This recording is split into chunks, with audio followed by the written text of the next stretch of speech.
Hi guys, hope everybody's safe and well. Just want to go through at this time some of the basics of an oil burner. Some of the labs that we did hands-on, and in addition to that, what you're going to see on the NORA exam coming up on April 17th. Let's go through it.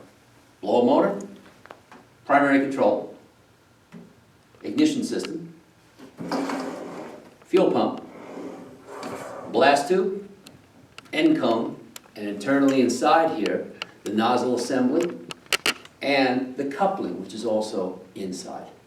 Now, the parts in detail. The blower motor.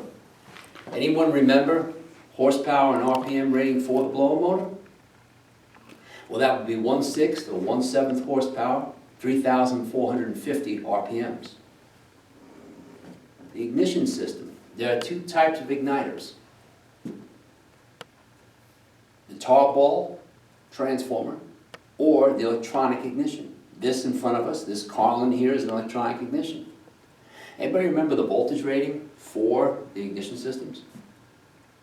The tar ball or transformers 10 to 14,000 volts AC, whereas the electronic ignition system should be 14,000 up to 20,000 volts AC.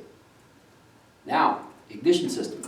Who could tell me the difference between an interrupted and intermittent ignition? An intermittent ignition is going to be on during the whole run cycle of the oil burner, where in contrast, the interrupted ignition is going to be on for approximately the first 25 seconds of flame in the chamber, and then the primary control will cycle off the ignition. The differences in ignition, interrupted versus intermittent. Interrupted ignition, there's an advantage, or two. First, you're going to have less runtime on this component, which leads to a longer service life. In addition, a hotter spark. 10,000 volts with the old tar ball transformer, as opposed to 14 to 20,000 volts for this electronic ignition.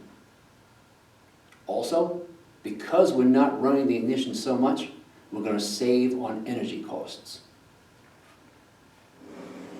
Fuel pump. Fuel pump is rated between what range of pounds per square inch? Anybody remember? That would be 100 to 175 psi for the fuel pump itself. Now, you might say, what's the advantage of having higher pump pressure? Well, the molecules will be smaller. That means the process of atomization, where we're going to have a complete burn of all the fuel molecules, is going to be higher.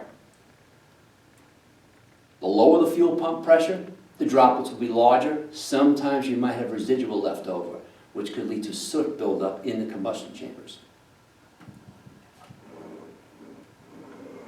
The coupling, which is internally. The piece of plastic, approximately 4 to 6 inches long. Anybody remember what a coupling does?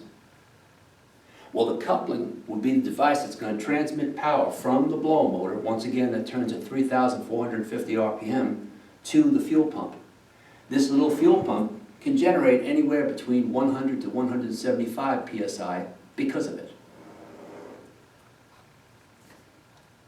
Continuing on, the primary control. The primary control, if you look in your NORA book, you're going to notice that the primary control must respond to the absence or presence of light in the chamber. That light signal comes from what's inside of here. At the bottom of our ignition system is going to be the cadmium or CAD cell.